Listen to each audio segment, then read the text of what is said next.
Mas paiigtingin ng DSWD ang kanilang Project Lawa at Binhi. Ayon sa kagawaran, tututukan din ng proyekto ang pagtulong sa marginalized community gaya ng mga mangingisda, magsasaka at mga indigenous people. Si Kit de la Cruz, pilote ng Radyo Pilipinas sa Balitang Pambansa.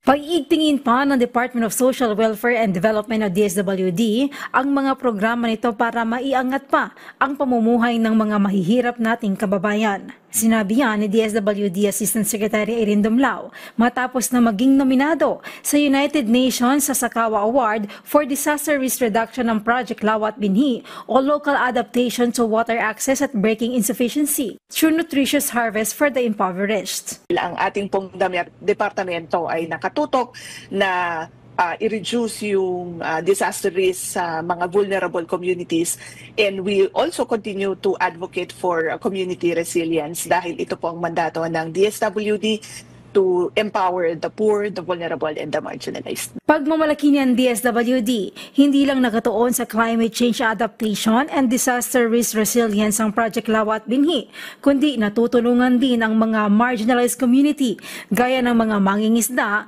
magsasaka at mga indigenous people. Sa katunayan, nitong 2024, umabot sa 140,000 households ang nakinabang sa naturang proyekto. Doon sa mga small farm reservoirs, sa ibang mga areas, naglalagay na rin sila dyan ng mga tilapia, ng mga iba't ibang mga isda.